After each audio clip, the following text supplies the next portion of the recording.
자꾸 욕심 부리지 마시고 하나님이 주신 것에 감사하시고 절제하며 주님이 주신 방향을 보라는 거예요. 경주말처럼 경주말이 달릴 때 옆놈이 야 저거 염을 많이 먹더니 잘 달리네 이런 생각 안 해요. 결승점만 보고 달린단 말이에요. 결승점만.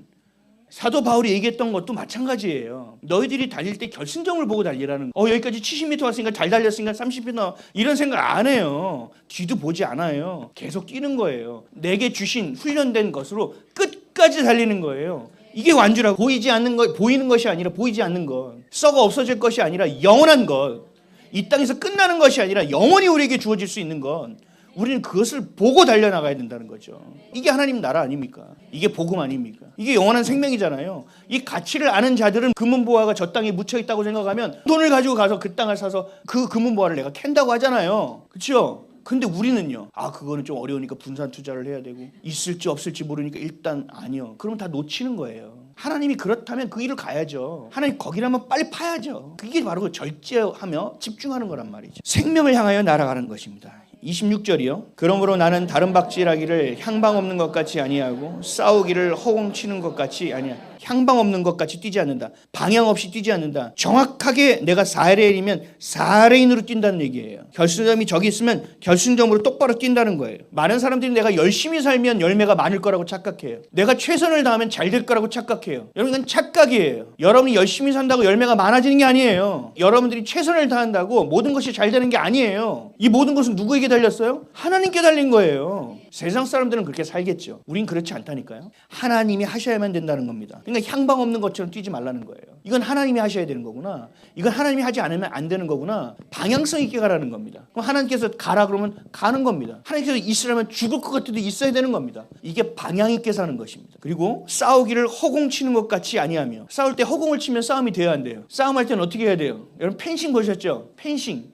순식간에 끝나죠. 약점을 노립니다. 야구도 되게 묘미가 있어요. 직구가 들어올 타이밍이야. 야 근데 거기 커브를 섞었네. 야 저 대담한데. 뭐 이런 걸 보는 거거든요. 야구는 뭔가 이 안에서 내가 160을 던진다고 다 되는 게 아니에요. 그 상황에 맞게 던져야 돼요. 그리고 그 사람이 슬라이더에 속았어? 계속 슬라이더. 왜? 약점을 공략하는 거예요. 싸울 때는 허공을 치는 것이 아니라 이기는 싸움을 하는 거예요. 지금 우리 이 대한민국에서 우리가 이기는 싸움은 뭐예요? 진리를 선포하는 거예요. 우리가 그리스도인으로서 이 싸움이 진짜 이기려면 뭐가 해야 돼요? 회개해야 되는 거예요. 허공을 치는 것 같이 하지 말고 집중하여 싸워내라는 것입니다. 내게 주신 삶의 이유와 목적이 선명해야만 허망한 삶을 살지 않는다. 허공에다 칼을 흔들지 않는다. 인간의 모든 철학, 고대 그리스 철학부터 현대 철학에 이르기까지 이것을 인본주의라고 합니다. 이 인본주의의 결론이 뭐였어요? 결론. 마지막에 철학 사조가 있죠. 허무주의입니다. 허무주의예요. 인간이 하나님 없이도 살 수 있어. 하나님 없이도 행복할 수 있어. 그러면 어떻게 하면 행복할 수 있을까를 연구한 게 철학이라는 거거든요. 근데 그 철학의 마지막이 뭐예요? 허무주의라니까요. 하나님 없이는 허무한 인생이 돼버리는 거예요. 그렇다면 거꾸로 뭐예요? 하나님이 계신 인생은 허무하게 살 수 없다라는 얘기예요. 하나님은 고난을 통해서 깨워서 허무하지 않게 살게 만드신다라는 얘기입니다. 아무리 몸부림을 쳐봐야 소용이 없습니다. 허망함은 더 커질 수밖에 없습니다.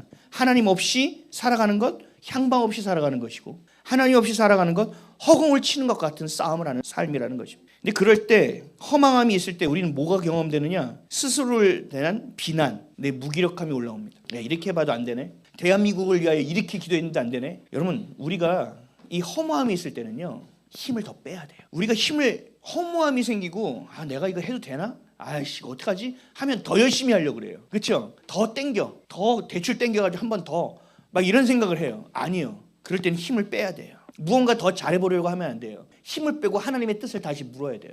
잠깐 멈춰 있더라도 기다려야 돼요. 왜요? 우리의 목적과 이유가 온전하게 세팅이 되지 않으면 다시 허무함으로 빠지게 될 것이기 때문에 그렇습니다. 지금 당장 잘 되는 것처럼 보이지만 그렇지 않아요. 내가 하려고 하기 때문이라는 거죠. 우리가 할 수 있는 건 없어요. 하나님이 하시는 것이지. 우리를 사용하세요. 안 되는 건데 하나님 우리를 통하여 되게 하시는 거예요. 내가 하려고 해서 하는 게 아니에요. 하나님이 하셔야 되는 거예요. 그래서 절제함으로 표대를 향하여 달려가야 된다. 27절이요.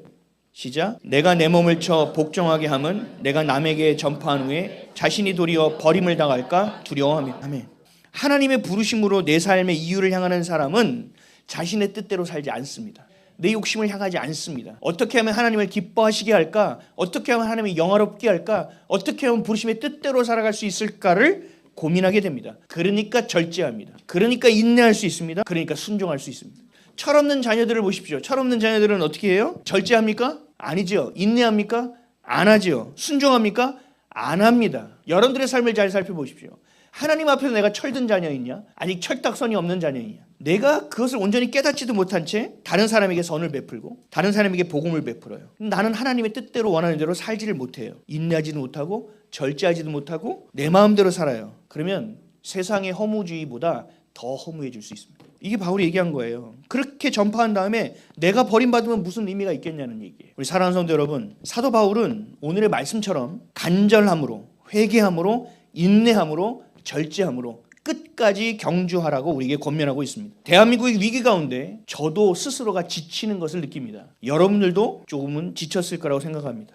거짓 선동하는 자들 살펴보시죠. 그들은 끝까지 자신들의 영혼을 갈아 넣으면서 마두로처럼 영원한 집권을 꿈꾸며 달려가고 있지 않습니까? 이들은 지치지 않습니다. 이들은 끝까지 가고 있습니다. 그런데 진실을 알고 진리를 아는 우리가 벌써 지쳐서야 되겠습니까? 그들이 법안을 만들어 더 반대해야지. 그들이 더 이렇게 악독해 더 회개하며 나아가야지. 하나님만은 하실 수 있어. 하나님은 하실 수 있어. 라고 나가야 된다는 거죠. 어떤 사람들은 이렇게 얘기해요. 신약 시대부터 말세라고 얘기했는데 여전히 아직도 말세야. 야, 이거 뭐 예수님 오시고 때 되면 오시겠지. 이렇게 생각해요. 경각심이 없다는 거죠. 긴장이 없어요. 간절함도 없어요. 오실 때 되면 오실 거라고 생각해요. 아니요. 지친 겁니다. 열정 있는 사람들이 대부분 더 빨리 지쳐요. 더 빨리 하는 사람들이 더 빨리 지쳐요.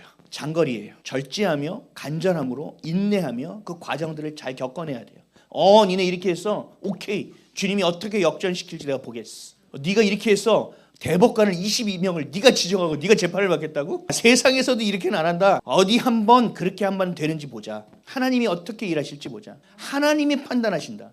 라고 우리는 기도하며 나아가야 됩니다. 열정이 아니라 하나님의 열정에 붙들림을 받아야 돼요. 여러분의 분노가 아니라 하나님의 거룩하신 그 분노를 여러분의 애통함으로 받아 기도해야 된다는 거죠. 이 주와 객이 온전해야 된다는 겁니다. 역도 선수가 자신의 뺨을 맞으면서까지 그 자리로 올라가는 거, 육상 선수가 자신의 허벅지를 때려치듯 저와 여러분이 스스로를 깨워야 되는 시기인 줄 믿습니다. 가짜 복음을 든 이단도 늘 열정적입니다. 진짜 복음을 가진 교회는 아니랍니다. 이래서 계속 진 겁니다. 계속 교회가 당한 겁니다. 거짓 선동을 하는 사람들은 열정적입니다. 진리를 아는 사람들은 지쳐 나가 떨어집니다. 그래서는 안 됩니다. 여러분, 끝을 맺어야 됩니다. 반드시 열매를 맺어야 되는 줄 믿습니다. 시편 말씀 한번 보고 마치겠습니다.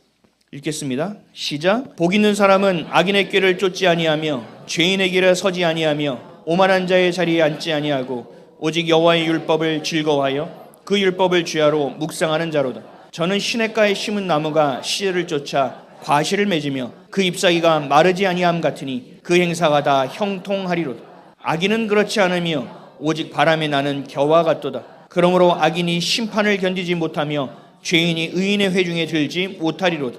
대저 의인의 길은 여호와께서 인정하시나 악인의 길은 망하리로다. 아멘. 여러분 아멘이십니까?